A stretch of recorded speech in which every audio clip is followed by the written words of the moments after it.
Assalamualaikum warahmatullahi wabarakatuh.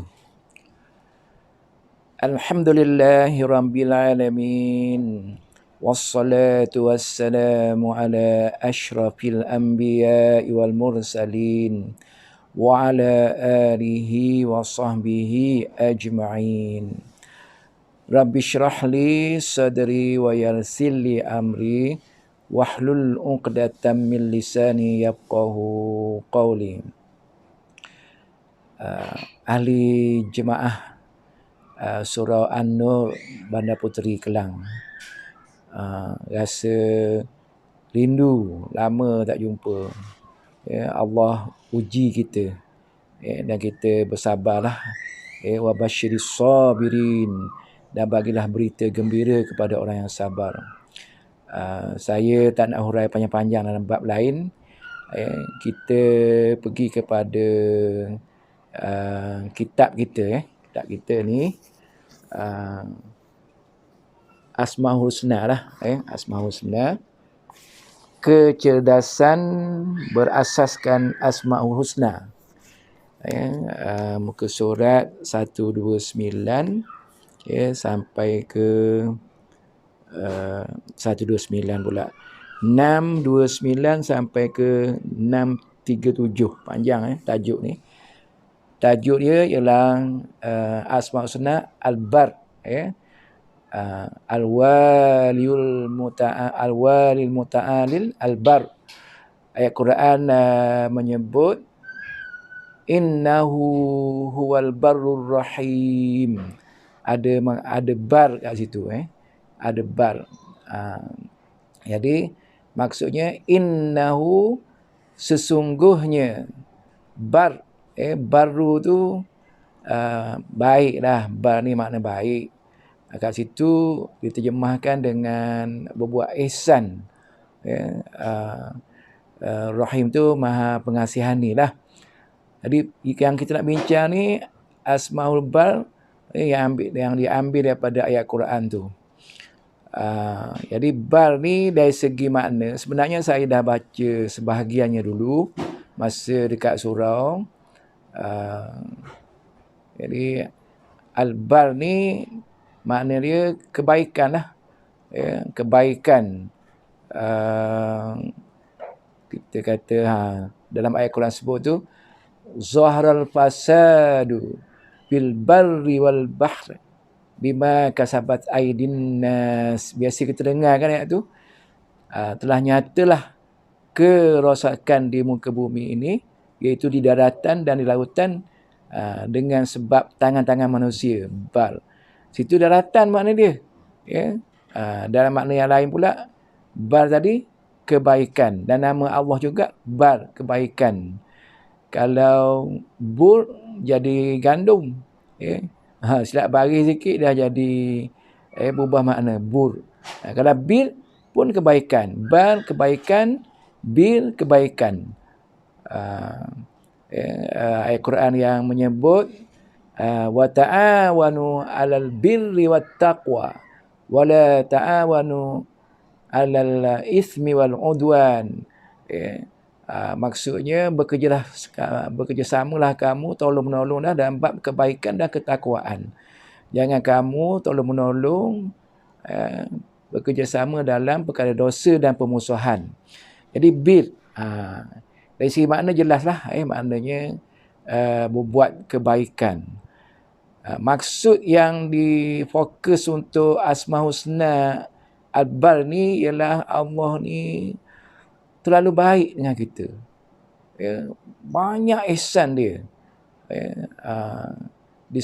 Contohnya disebut wa anzalallahu minas samaa'i ma'an fa akhraja bihi minas samarati rizqan lakum. Allah itu menurunkan air dari langit, lalu keluarlah tumbuh-tumbuhan. Keluar tumbuh-tumbuhan menjadi rezeki pada kamu. Kita makan nasi, buah. Kita makan buah dah. Kita tumbuh-tumbuhan lah. Dalam ayat lain sebut tumbuh-tumbuhan. Ialah hujan tu menumbuhkan tumbuh-tumbuhan. tumbuh-tumbuhan ni, sekeliling kita yang kita guna ni semua daripada tumbuhan. Rumah kayu tumbuhan, kan? Ya. Maknanya bar ni dia Allah buat baik tu terlebih-lebih. Contohnya saya pakai baju ni kan. Ya, pakai baju ni. Ya. Dari kapas, kan? Dari kapas. Ya. Daripada kapas. Asal kapas jadi benang, dari benang dibuat baju. Ya. Saya pakai minyak rambut. Ni panjang sikit rambut ni. Sebab PKP kan, patuh pada PKP. Minyak rambut, minyak zaitun. Ya. Ni kata kursi yang saya duduk ni, walaupun tak elok sikit, kena conteng kat cucu ni. Kursi ada kayu, Allah juga bagi. Kain dia ni, kapas, Allah juga bagi. Jadi segala yang ada pada badan kita, kat rumah kita ni, semua daripada sumber Allah SWT ni. Allah ni terlalu baik. Bar ni maknanya itulah, Allah ni maha dermawan, maha pemurah. Dan Allah ni, dia terlalu baik ni. Kalau kita buat salah, dia tak hukum terus. Kan? Sekarang ni kita ni dalam ujian Allah Ta'ala lah, musibah ni. وَلَنَبْلُوَنَّكُمْ بِشَيْءٍ مِنَ الْخَوْفِ وَنَقْصٍ مِنَ الْأَمْوَالِ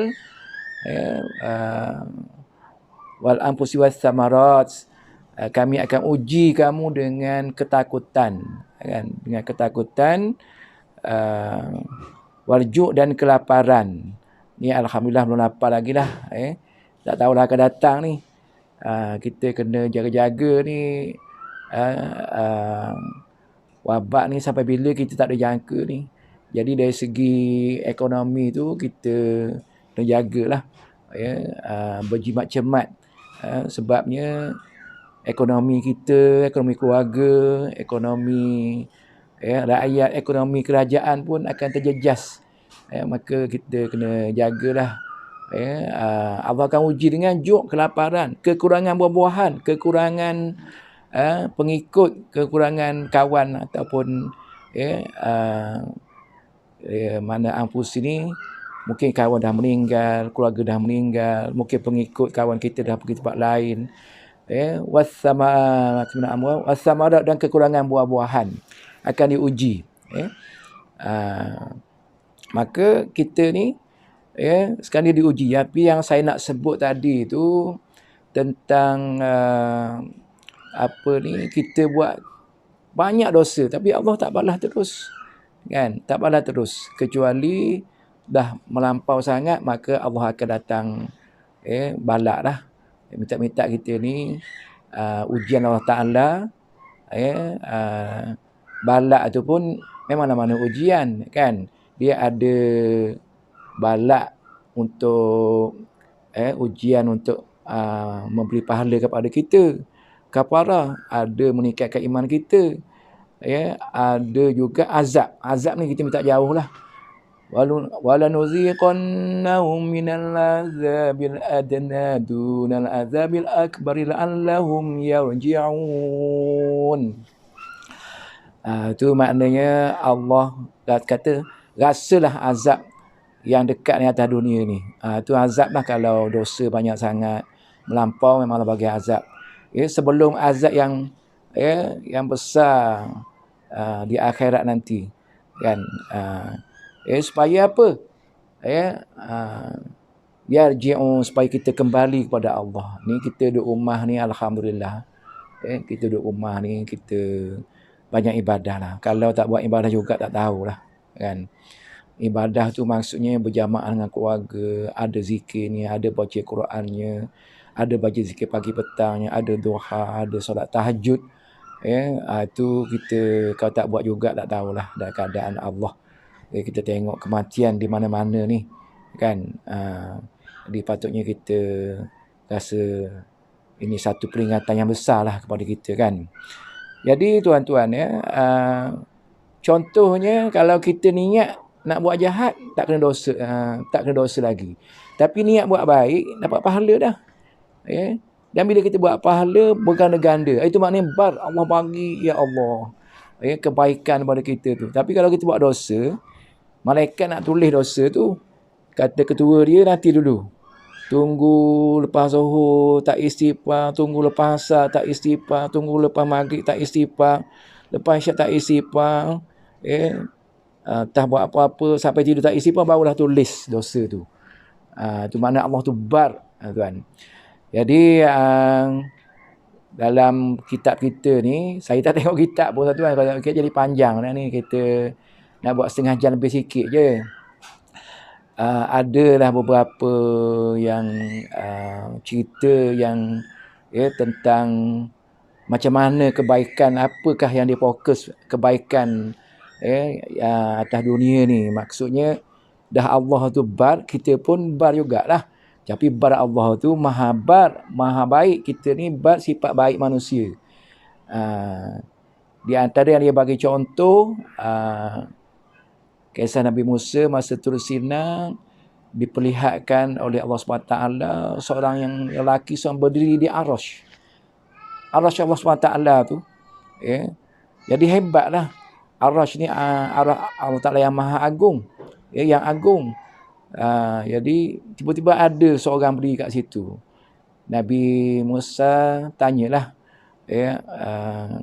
pada Allah. Allah kata dialah orang yang hatinya bersih, tak ada iri hati, dan dia banyak buat baik kepada kedua bapanya.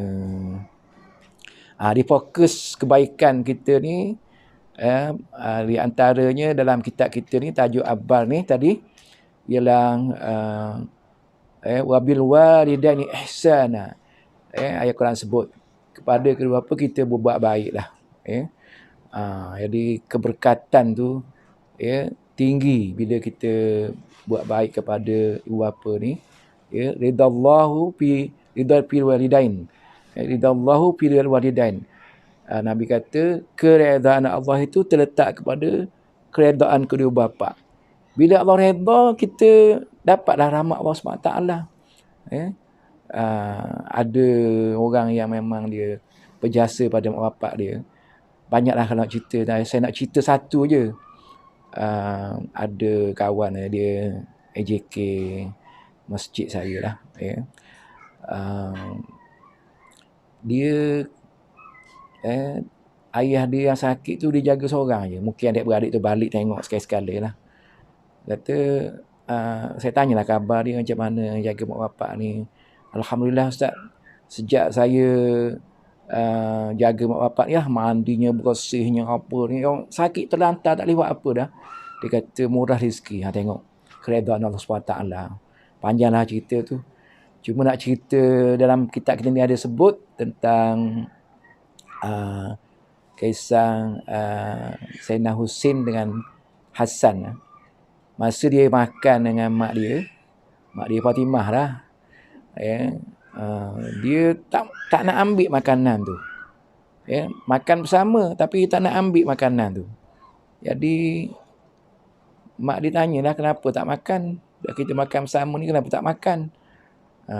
Jadi Hasan jawab, dia kata takut saya nak ambil. Kalau saya ambil yang takut mak nak saya ambil. Sampai macam tu sekali kan. Macam saya ni, anak saya tahu dah. Kalau masak ayam, peha tinggal kat ayah sebab ayah suka peha. Yelah dah tua-tua ni tuan-tuan, dia selera kurang selera, nak kena peha tulang baru selera kan. Jadi anak saya alhamdulillah lah, faham tu. Itu satu daripada birrul walidain lah, buat baik kepada kedua bapa. Sampai tak sanggup nak ambil, takut kalau ambil ni mak nak yang ni kan. Nak ambil yang ni takut mak nak yang ni, jadi dah takut mak kata aku nak makan itu, dia ambil. Sampai macam tu sekali. Maka buat baik pada kedua bapa lah. Kemudian dalam cerita ni dia cerita pula banyak tentang kebaikan ni, bersedekah lah tuan-tuan ya. Bersedekah. dalam satu hadis sebut tu, bila waktu petang di tepi langit, malaikat berdoa, Allahumma ati mumsika khalafa. Astagfirullah. Silap. Maaf. Allahumma ati mumfiqa khalafa. Betul dah. Wa ati mumsika talafa. Diulang-ulang ni maksudnya, ya Allah, bagilah kepada orang yang infak bersedekah ganti balik. Memang tak miskin lah dia sebut. Kalau orang bersedekah banyak, tak miskin. Sebabnya Allah yang bagi rezeki kan. Dan bagilah kepada orang yang mumsikan ni, orang yang kedekut. Rugi. Kan. Orang minta derma, dia mampu bagi 200, 300, tapi dia tak bagi. Dia takut rugi. Kemudian, dia naik kereta, pamcik tayar. Kena tukar tayar tu, kena 300 hari yang sama. Kawan saya bagi tahulah contoh kan. Wallahu a'lam lah hikmah dia tu kan. Jadi banyaklah hadis mengenai Al-Quran mengenai kebaikan bersedekah ni. Dan bersedekah dalam ayat surah Baqarah yang dalam buku kita ni, Al-Baqarah ayat 267 sebut kalau sedekah tu yang baik-baik. Kan, yang terbaik. Maknanya tak sempurna lagi kebaikan kita ni, sehinggalah kita ni bersedekah dengan apa yang kita sayang. Cabaran ni tuan-tuan. Cabaran ni. Bersedekah apa yang kita sayang. Kan. Ni kisah ni berlaku pada Abu Talhah. Abu Talhah ni dia orang kaya. Dan dia ada kebun yang dipanggil Buraiha. Dia sangat sayang kat kebun ni. Sebab kebun ni memang besar, cantik, subur. Nabi sendiri pun pergi Nabi sendiri pun pergi kebun tu, pergi ambil air bersih tu. Wallahu a'lam, saya nak bayangkan air bersih ni mungkin kat kebun tu ada sumber air mineral lah, macam kita nak pergi Shah Alam tu lalu ke Puncak Alam tu, kan ada orang ambil air kat bukit tu kan. Air bersih gitulah, yang tak payah masak, tak payah apa dah. Maknanya kebun tu istimewa. Nabi sendiri pergi. Kemudian Nabi baca ayat Quran tadilah. Dia baca bersedekah ni, kita ni kebaikan kita tak sempurna lagi sehingga kita boleh bersedekah apa yang kita sayang. Tuan-tuan. Jadi Abu Talhah pun berfikir, lama dia jumpa Nabi. Dia kata dia nak sedekah kebun ni. Sebab apa? Kebun ni lah yang dia sayang. Kalau Nabi dah baca ayat Quran tu, kalau dia tak buat macam dia ni, tak sempurna lagi kebaikan dia. Kan? Ni al-bar tuan-tuan ya. Kita nak faham al-bar ni. Jadi Nabi kata bersedekahlah kepada saudara mara kamu. Dia sedekah ni memang gitulah tuan-tuan. Lepas tu dia buatlah. Kita yang terdekat dulu. Yang terdekat ni, macam saya ni contohlah, bukan kita nak riak, minta maaf lah. Allahumma inni a'udzubika an usyrika bika syai'an wa astaghfiruka lima ta'lamu. Berlindung dengan riak lah kan. Macam contohnya bila keadaan macam ni, saya terfikir anak saya dulu kan. Jadi anak saya ni ada kebanyakannya dah kerja lah. Tapi ada juga yang kerja sendiri. Alhamdulillah dia adalah pelajaran, ada degree, tapi minat dia kerja sendiri. Bila keadaan macam ni, bila keadaan macam ni, saya pun teringat dah ke dia dulu kan. Jadi bagilah bantuan sikit-sikit lah kan. Dan juga yang terdekat-terdekat lah. Lepas tu barulah jiran, orang kampung kita kan, yang mula dengan ahli keluarga dulu apa-apa ni. Tapi itulah tuan-tuan ya, kita dalam musim ni, saya ingat beberapa ayat Quran lah. Pertamanya, musim orang susah ni, Kan orang tak boleh berniaga, tak boleh kerja, tak apa ni. Jadi banyak ayat Quran yang menceritakan tentang suruh bagi bantuan ni. Bismillahirrahmanirrahim.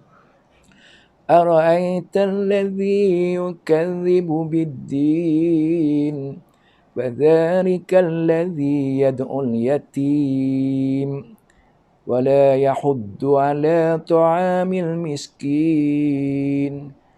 Ara'aital ladzi yukadzibu bid-din. Kamu tengok ke tidak orang yang bohong agama. Dia maksudnya kata beriman, kata Islam, kan? Tapi dia bohong sebenarnya. Sebab apa? Fadzalikal ladzi yad'ul yatim. Dia tidak ambil berat tentang anak-anak yatim.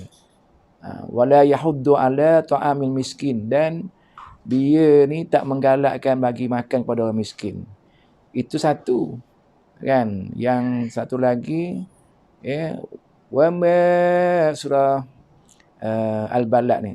Wa ma adraka mal 'aqabah faqqu raqabah au it'amu fi yaumi dzi masghabah. Kebaikan tu ialah kamu au it'amu fi yaumi masghabah, bagi makan pada hari kesusahan. Au it'amu fi yaumi dzi masghabah yatiman dza maqrabah, bagi makan kepada anak yatim. Maqrabah ni kaum kerabat dulu. Yang lain bagi juga, tapi utama yang kaum kerabat yang susah lah. Au miskinna dza matrabah, ya Allah. Kepada orang miskin, matrabah ni duduk atas tanah. Maksudnya susah.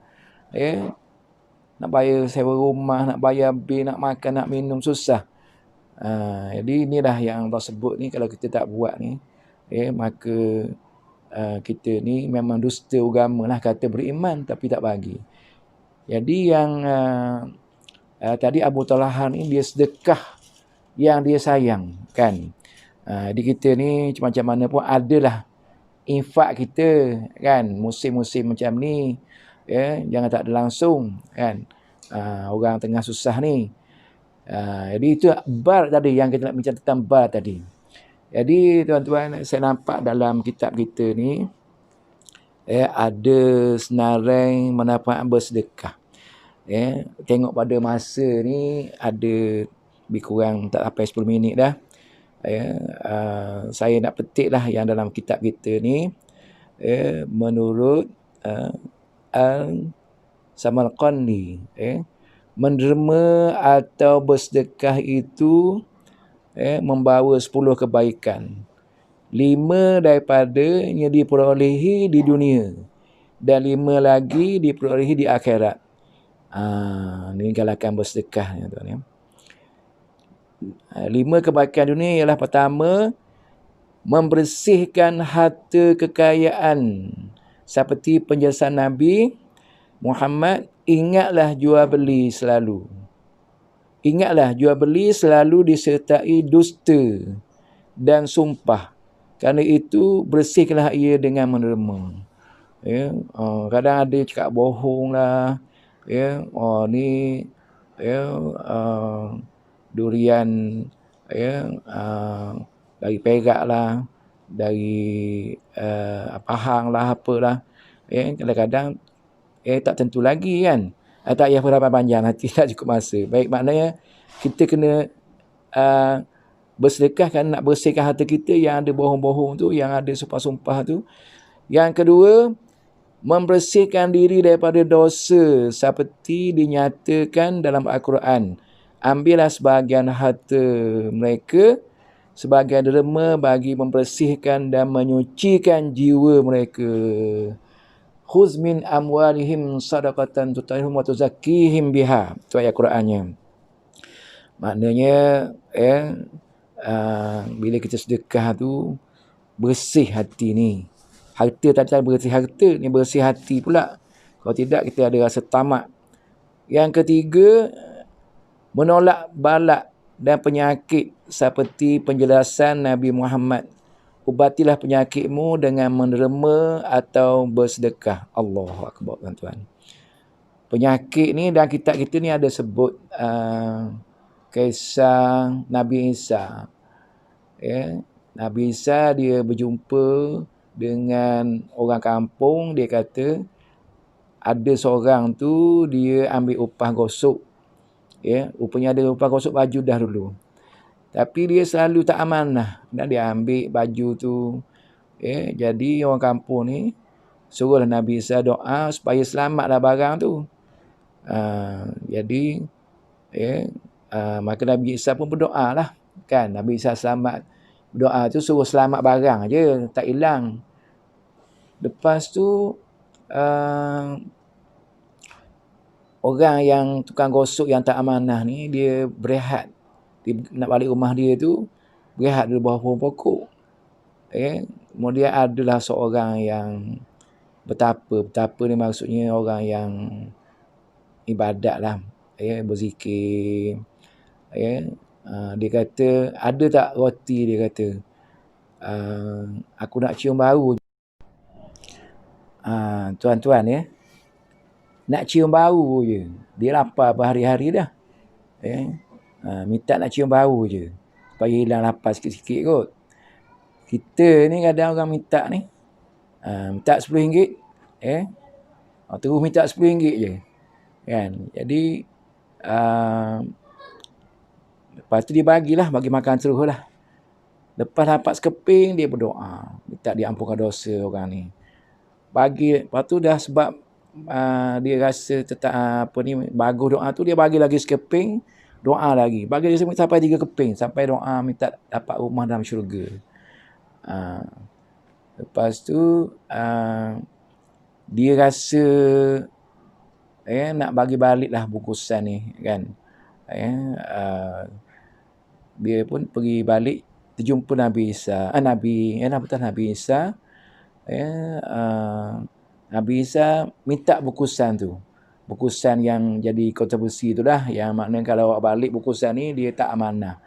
Bila buka tu ada ular dalam tu. Ular tu terikat mulut dia. Nabi Isa ni akan mendapat wahyu dari Allah. Dia kata, ular ni memang memang nak gigit kamu lah. Kalau kamu buka, dia gigit lah ular bisa ni. Tapi bila kamu bagi sedekah tu, malaikat turun ikat mulut ular tu. Wallahu a'lam. Ada dalam kitab kita tu lah, boleh rujuk lah, tuan kan. Kemudian Nabi Isa nasihat kat dia supaya jadi yang baik, dia pun berubah lah. Itu maknanya kita kata tadi, contoh balak tak menimpa orang yang bersedekah ni. Kalau memang macam yang ubat penyakit ni pun dengan bersedekah dia juga. Ada hadis dia. Ada kawan saya tu, dia ada pengetahuan sikit lah. Bila orang tanya ni, dia kawan dia tu sakit, macam sakit kronik, barah dapat. Bila buat cek dengan doktor, tiba-tiba baru tahu dia ada barah yang dah tahap 4 ke tahap berapa. Kan? Macam mana Ustaz? Dia tanya kawan saya ni. Kawan saya tu Ustaz juga. Dia kata, sedekah, dia kata. Cari masjid mana, bayar bil air ke apa ke. Tu. Cara dia, tuan-tuan. Yang keempat, menyenangkan hati orang miskin. Kerana sebaik-baik amal bagi seorang mukmin adalah menyenangkan orang miskin. Kasih pada orang miskin lah. Kan banyak Quran saya baca tadi tu kan. Jadi senang hati dia. Suka dia, tuan-tuan. Kan? Kita makan sedap seorang-seorang, makan banyak-banyak. Kan? Orang miskin tak makan. Berdosa lah semua orang kampung kalau ada orang kita kenyang, dalam kampung tu ada yang kelaparan. Kan? Jadi berdosa semua. Yang kelima, yang atas dunia ni, kelebihan bersedekah tadi. Menjadi berkat pada harta dan murah rezeki, seperti kata Allah, semua yang kamu dermakan, Allah menggantikannya. Yang saya sebut tadi lah. Allah, mereka berdoa, Allahumma ati munfiqa khalafa wa ati mumsika talafa. Kurniakanlah kepada orang yang sedekah ni ganti balik, tak rugi punya, tak kurang kata dia, tak miskin kalau dia sedekah, Allah akan tambah rezeki tu. Kan? Banyaklah ayat Quran janji macam tu. Dan bagilah orang yang kedekut tu rugi. Jaga-jaga tuan ya. Itu yang dekat dunia. 5 kebaikan yang diterima di akhirat pula adalah, pertama, derma itu menjadi payung ataupun perisai di hari akhirat.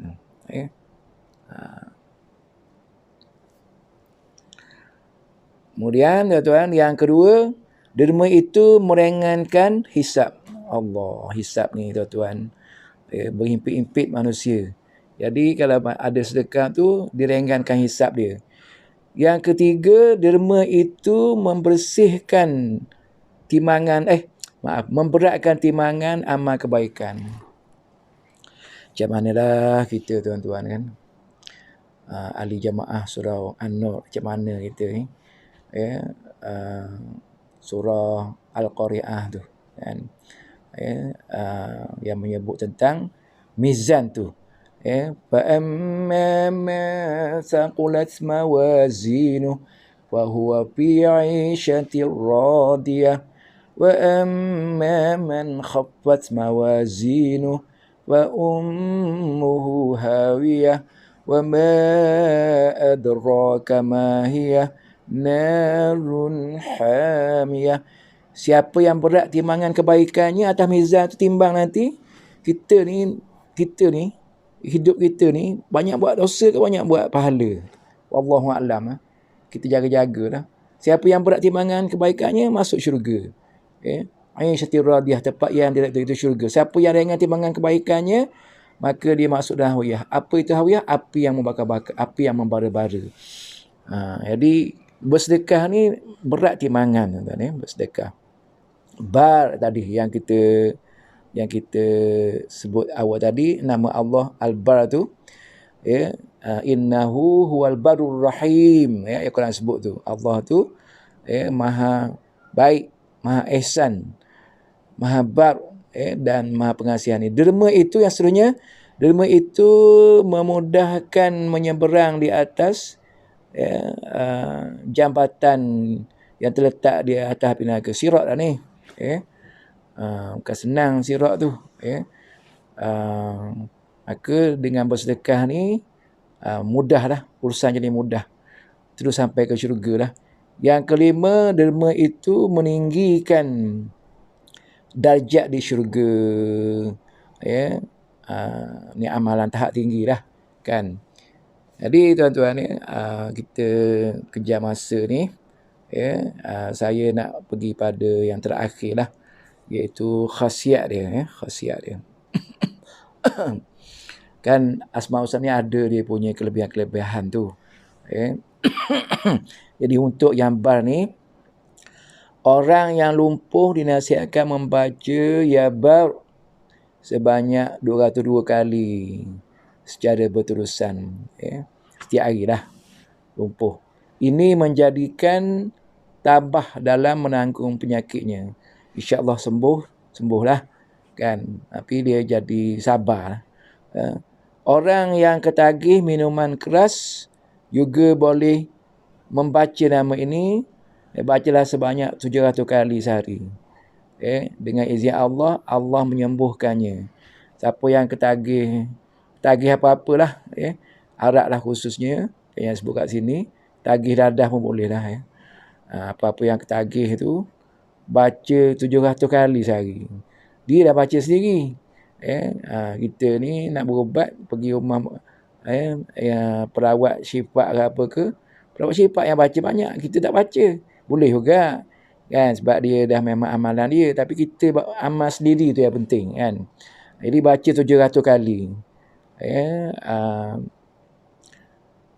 Jadi kemudian satu lagi, orang yang berada di tengah laut diancam badai, bacalah nama ini bagi mendapat pertolongan Allah. Maknanya dalam keadaan kecemasan lah, baca dah ni. Ya bar, ya bar, ya bar, ya bar. Dia bagi contoh ni yang di tengah lautan tu. Ya, ni kita dalam kecemasan apa-apa lah. Ya bar, ya bar, ya bar. Tak tahu nak baca apa, baca ya bar.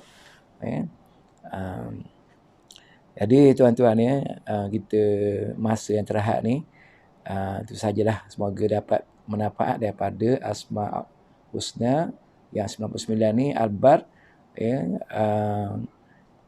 Kita amalkanlah baca Asma' Husna ni semua sekali, ulang-ulang. Dan kalau ada masalah yang tadi, amalkan ikut cara yang tu. 202 kali untuk orang yang sakit lumpuh, 700 kali orang yang ketagih, dan baca masa kecemasan, tuan-tuan. Jadi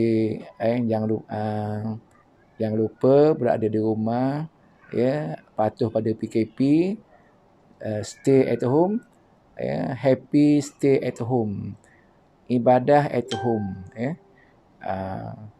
Tambahkan pahala kita di rumah. Jadi setakat itu dulu. Apa yang baik itu datang Allah Ta'ala, apa yang Allah Ta'ala bila sesi hakikat bahawa kedua-duanya kita tanggung majlis kita dengan tasbih kafarah dan suratul asm. Bismillahirrahmanirrahim. Subhanakallahumma wa bihamdik asyhadu an la ilaha illa anta astaghfiruka wa atubu ilaik. Bismillahirrahmanirrahim. Wal 'ashr innal insana lafi khusr illa alladzina amanu wa 'amilus solihati wa tawassaw bil haqqi wa tawassaw bis sabr. Wabillahi taufiq wal hidayah. Wassalamu alaikum warahmatullahi wabarakatuh.